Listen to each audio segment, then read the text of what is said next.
Recibimos a Juan Cereta, como fue anunciado. Juan, gracias por venir. Buen día. Gracias a ustedes. Me cuesta hablarle de usted a Juan porque nos cruzamos habitualmente en el Parque Osvaldo Roberto y otras canchas. Sufriendo, obviamente, ¿no? Como siempre. Antes de comenzar a hablar de este asunto, vamos a presentarle a la gente el caso último por el cual el Ministerio de Salud Pública va a estar obligado a suministrarle un fármaco a Rodrigo. Así que vamos a repasarlo, lo ponemos como una especie de disparador de la entrevista para hablar sobre este caso, pero después para ir más hacia la generalidad. El beneficiario de sentencia del Tribunal de Apelaciones de tercer turno es Rodrigo Curbelo, de 32 años, quien padece un cáncer de tiroides metastásico. El paciente estaba recibiendo tratamiento en el Hospital Sirio-Libanés de San Pablo con el medicamento Lenvatinib y había demostrado una excelente tolerancia y respuesta al mismo. El costo del medicamento por dosis es de 330.600 pesos y Rodrigo lo estaba solventando con ayuda de familiares, amigos y colectas que realizaron sus vecinos.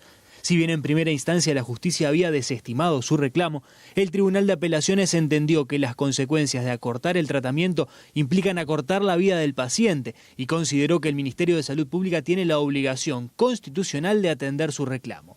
Recuerda que el Estado se encuentra obligado a proporcionar gratuitamente los medios de prevención y asistencia a los carentes de recursos suficientes como Rodrigo. Bueno, muy bien, ahí teníamos el informe de nuestro compañero José Ignacio Romero. ¿Cómo era este caso, más allá de estos detalles? Este caso tenía algunas particularidades importantes porque se trataba de un juicio de amparo donde se reclamaba un medicamento que no está en el Uruguay. Y hasta ahora no conocíamos ninguna sentencia que condenara al Ministerio de Salud Pública a dar un medicamento que no está registrado ni autorizado a comercializar en el país. La particularidad del caso hizo, creo que esto fuera posible en virtud de que la situación de Rodrigo es una situación absolutamente extraordinaria. En el expediente había mucha evidencia científica sobre la indicación, sobre las bondades del medicamento para el caso de él.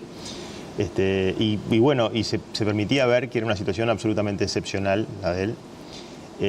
Pero desde el punto de vista de la sentencia de segunda instancia, también creo que marca un antes y un después, porque es una sentencia muy fundada, pero sobre todo que apela a la aplicación directa de la Constitución.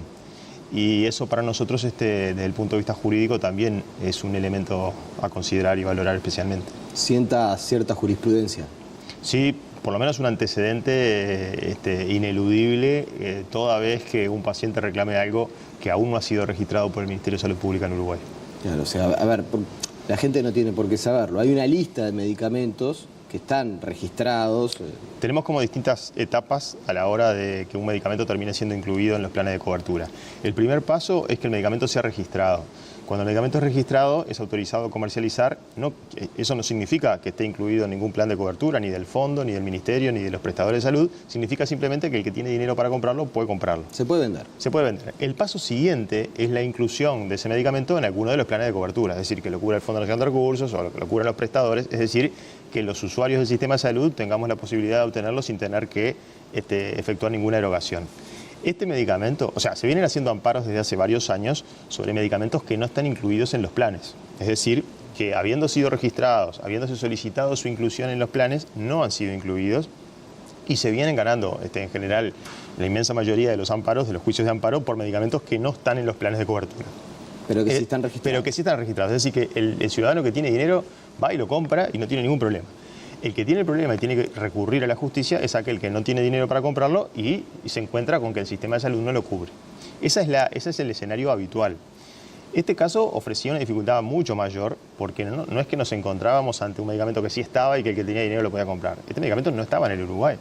No se había iniciado ni siquiera los trámites para su ingreso. Y hasta ahora, la mayoría de los casos que conocemos, en todos los casos que conocemos, mejor dicho, nunca se había hecho lugar, nunca se había condenado al ministerio por un medicamento que no está. ¿Cuál es la dificultad que ofrece este caso? Además de eso que decía, es que en general el procedimiento, el sistema viene funcionando en la medida en que los laboratorios son los que inician los trámites para el registro de los medicamentos.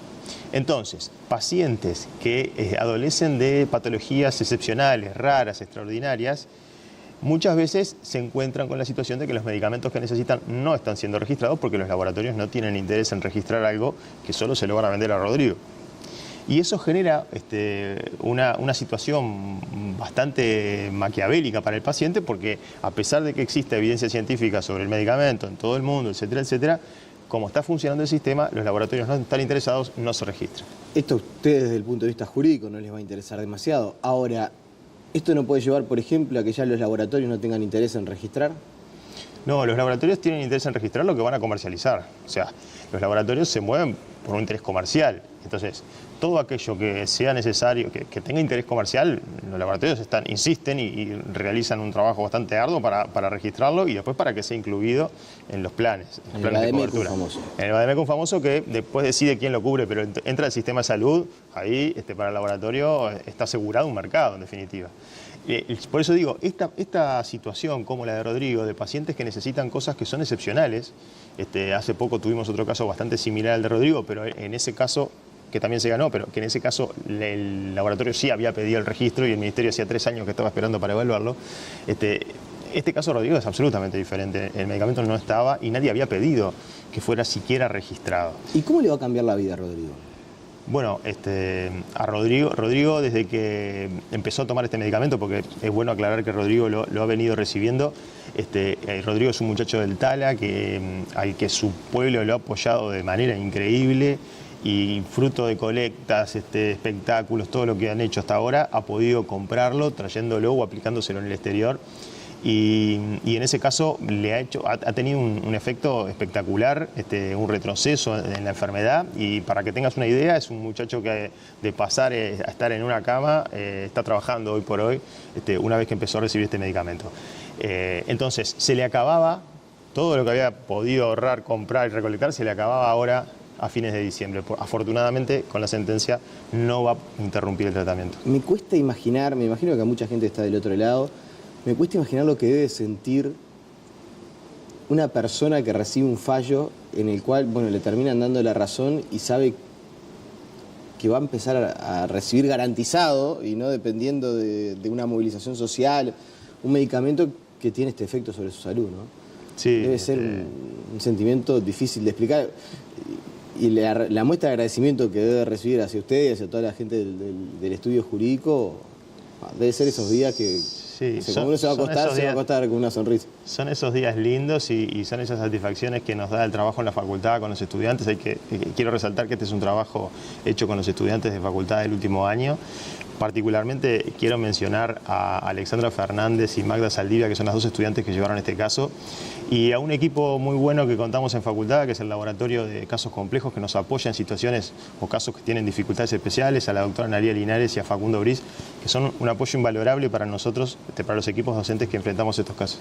Ya vamos a estar hablando del estudio jurídico de la Facultad de Derecho, porque no todo el mundo termina de conocer y me parece que están cumpliendo una hora que es bien importante. Sobre el asunto en particular, sobre el tema de los medicamentos de alto costo, está bien, la justicia, bueno, en este caso incluso falló y usted dice, se amparó el Tribunal de Apelaciones en la Constitución, por lo cual empezaría a sentar un precedente donde rara vez alguien que concurra a la justicia podrá ser rechazada su petición. Bueno, si el derecho que invoca está contemplado en la Constitución, ¿no? Está bien. En este caso tenemos un artículo. La Constitución nuestra tiene una particularidad en ese sentido, el artículo 44, inciso 2, que es una norma seguramente tomada de las constituciones de los estados sociales, seguramente los estados sociales europeos, es una norma que garantiza el acceso a la salud para todos aquellos que no cuenten con recursos o para los indigentes. Es una norma que establece una protección muy especial y bueno, cuando se dan esos casos empezamos a ver que la justicia empieza a aplicar directamente a la Constitución. Ya deja de ser una norma como programática o declarativa y se empieza a visualizar como una norma que contiene derechos que pueden ser ejecutados. Y ahora, ¿no habrá que buscarle de una vez una solución definitiva a este asunto? Digo, para que la gente no tenga que estar recurriendo siempre ante la justicia. Yo sé que no depende de ustedes, depende del Ministerio de Salud Pública, depende de la política que se aplique. Es verdad también, porque en esto muchas veces cuando uno plantea este tipo de situaciones, bueno, pero hace 15 años no había nada, el Fondo Nacional de Recursos no cubría ningún medicamento, y eso también es estrictamente cierto, o sea, se ha avanzado muchísimo, pero también hay una realidad dada al día de hoy, y es que la justicia le está dando, usted me podrá corregir, pero en la inmensa mayoría de los casos la razón al que reclama. Sí, este tipo de fallos, donde el Poder Judicial se involucra en cuestiones sociales, debería ser señales de alerta para quienes diseñan las políticas públicas, en el sentido de corregir los rumbos, de forma que, como decías, no sea necesario tener que pasar por un juzgado. Una persona que está enferma, que está en la lucha contra una enfermedad, tenga que a su vez asumir una lucha jurídica contra el Ministerio de Salud Pública o contra el Fondo Nacional de Recursos para obtener lo que su médico, lo que la ciencia estima que necesita, ¿no? ¿Nunca nadie lo llamó y le dijo, doctor, vamos a sentarnos a ver cómo podemos...? No, hemos participado de algunos foros, sí, de discusión o de debate sobre este tema, pero bueno, no nos compete a nosotros tampoco trabajar en ese sentido, pero sí, normalmente el argumento que aparece es un argumento económico, no presupuestal, digamos. Siempre las limitaciones terminan siendo económicas. Sí, bueno, pero después por la vía de los hechos, bueno, de algún lado va a tener pero que salir. sí, el tema es que es interesante analizarlo. El tema es que cuando un medicamento es incluido en los formularios de cobertura, en el sistema de cobertura, es universal el acceso. Es decir, cualquiera que integre el Sistema Nacional de Salud accede sin ninguna dificultad. Eso es una ventaja de nuestro sistema. Ahora, cuando hay que hacer un juicio, yo estimo personalmente que no todos están en condiciones de hacer un juicio, no todos saben que se puede hacer un juicio y no todos acceden a lo que eventualmente necesitan. Tan es así que cuando nosotros nos involucramos desde el consultorio de la facultad con este tema, fue a propósito que una colega me comentó, Juan, tengo un paciente que quiere hacer un amparo por un medicamento, pero no tiene dinero ni para pagar los gastos del juicio. ¿Lo puedes atender en el consultorio? Ahí asumimos un poco este reto y cuando hicimos una pequeña investigación de los amparos que se hacían en el Uruguay allá por el año 2011, nos encontramos con que no había ningún amparo hecho por usuarios del sistema público de salud. Y ello nos llamó poderosamente la atención y fue ahí que entendimos que nosotros desde la facultad, que atendemos a la gente sin recursos o sin recursos suficientes, teníamos que asumir la defensa de esos ciudadanos. O sea, usted lo que está diciendo y que es muy interesante es, en este escenario, o sea, teniendo que las personas acceder a la justicia, seguramente haya muchos casos, muchos Rodrigos que ni siquiera lleguen a accionar el mecanismo de recurrir ante la justicia y bueno, lamentablemente... Seguramente porque si uno mira para atrás, por lo que hacíamos amparos hace 4 años, algunos están incluidos hoy en el sistema. Y evidentemente podríamos consultar, porque de esto se lleva todo registro, seguramente la cantidad de esos medicamentos que se vende hoy es mucho mayor a la que se hacía a través de los juicios, ¿no? ¿Qué es el estudio jurídico de la Facultad de Derecho? El consultorio jurídico. El consultorio del estudio, dije. El consultorio jurídico es una materia, es una asignatura de la carrera de abogacía que se cursa en el último año, que dura 1 año, donde los estudiantes tienen que obligatoriamente trabajar sobre casos reales. Nosotros atendemos, es una clase un tanto atípica, porque no hay un profesor hablando y estudiantes sacando apuntes, sino que es una clase donde atendemos gente, donde escuchamos problemas de la gente e intentamos entre estudiantes y docentes trabajar sobre qué, desde el punto de vista jurídico, qué solución se le puede dar a esa problemática. ¿Es una materia práctica? Es una materia práctica. Las materias prácticas en la carrera nuestra, en la carrera de abogacía, tienen 2 semestres en 5º año donde se trabaja sobre casos simulados y en 6º año se trabaja sobre casos reales, que es esta, pero es anual. Todo el año estamos trabajando sobre casos reales, ¿no? ¿Y cuántos casos atienden? El consultorio atiende unos 4.000 casos por año.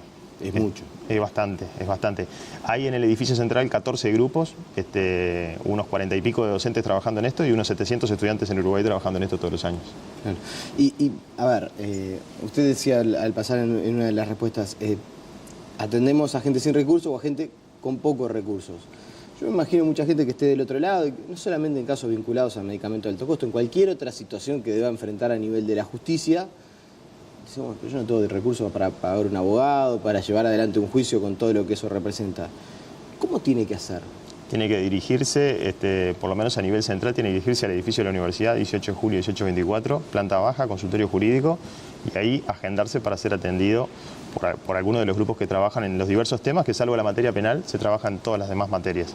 En materia penal se trabaja... Demanda civil. Demanda civil, laboral de familia, sí. Si se trabaja en el resto de las materias, cualquiera, salvo materia penal. Y materia penal estamos incursionando a partir del año pasado con el doctor Williman, un consultorio que atiende a las víctimas del delito, un convenio con el Ministerio del Interior. Así que en materia penal solo trabajamos del lado de las víctimas en el nuevo código. No hacemos el patrocinio de la defensa penal, digamos, de los imputados. No nos da la infraestructura ni los recursos como para hacerlo, pero en el resto de las materias, en todas las materias se atienden consultas. Bueno, pero ahora el tema del nuevo código y el rol de la víctima del delito que cambió bastante, Por esa razón... No es poco. No, por esa razón se incluyó un consultorio dedicado solamente a eso. Porque la gente quizás no lo tenga del todo en cuenta, pero ahora la víctima, a mí me cuesta llamarle negociación, pero hay algo de eso, de ser incluso resarcido cuando uno es víctima de un delito y de buscar una pena alternativa para el delincuente si es que contempla el daño que le causó a la víctima. Sí, incluso puede mover algunos resortes cuando no se siente satisfecho por la actuación del fiscal, puede mover algunos resortes que incluso pueden llegar a que se cambie el fiscal. ¿A que se cambie el fiscal del caso? Sí, a que sea subrogado ese fiscal y pase otro fiscal. Y a ver, desde el ámbito jurídico, ya estamos terminando la entrevista, pero bueno, ya que nos metimos en este asunto, desde el punto de vista jurídico, de la facultad de Derecho, ¿cambia mucho la aplicación del nuevo código? Al momento de la formación, para los que ejercen la abogacía. Sí, yo creo que cambia. Cambia el nuevo código y este tipo de asuntos, como el ejemplo es el caso del amparo de Rodrigo, también cambia, yo creo que la formación nos cambia el modelo de formación. Nosotros tenemos que pensar en la facultad, a mi juicio, en una modificación de un modelo memorístico, donde simplemente uno lo que hacía primordialmente era memorizar normas para después recitarlas, a un modelo de enseñanza mucho más metodológico, a un modelo de enseñanza en el caso penal, donde se tiene que trabajar sobre la teoría del caso, sobre la elaboración de un caso, de la teoría de un caso, y en el resto de las materias hacia una formación que trabaje la metodología, donde se van a aplicar principios, donde se van a aplicar valores contenidos en la Constitución y donde no vamos a estar tanto repitiendo de manera recitada normas legales o normas reglamentarias. O sea, más un punto de vista práctico. Un punto de vista no sé cómo definirlo, mucho más razonado y con un porcentaje creativo mayor. Antiguamente el modelo implicaba simplemente ajustarse a un silogismo, decir, bueno, este hecho está contenido en la norma, no está contenido, punto. Si está contenido, tiene que ser tomado en cuenta, y si no está contenido, no tiene que ser tomado en cuenta. Hoy por hoy, la aplicación directa de la Constitución, el tipo de proceso que se utiliza ahora a nivel penal, nos obligan a argumentar sobre cada caso. La última, me quedo pendiente del caso Rodrigo. ¿Me pareció a mí o fue muy rápida la decisión a nivel de la justicia? Fue muy rápida porque los procesos de amparo son procesos constitucionales muy breves. Diría que el proceso de los más breves que existen en nuestro sistema, nosotros podemos estar presentando la demanda un lunes y tener la sentencia el viernes siguiente. Y a su vez se puede apelar esa sentencia, pero la apelación, desde el momento que el expediente le llega al tribunal, que demora 1 o 2 días al tribunal de apelaciones, el tribunal tiene 4 días para resolver. O sea que son procesos que se resuelven en 15 o 20 días. Me llama la atención eso, porque generalmente muchas de las cosas que se dice, hay una persona enferma y está meses reclamando... No, acá no podemos reprocharle eso a la justicia, al contrario, actúa con una celeridad muy reconocible, tanto por los jueces como por los funcionarios, que cuando cae un amparo de este tipo dejan lo que están haciendo y se ponen a trabajar en eso. Así que en ese sentido también resaltar no solamente la calidad de la sentencia, sino también la labor que cotidianamente hacen los juzgados con estos temas. Juan Sereta, le agradecemos su presencia. Gracias a ustedes. La pausa y seguimos con muchas más noticias.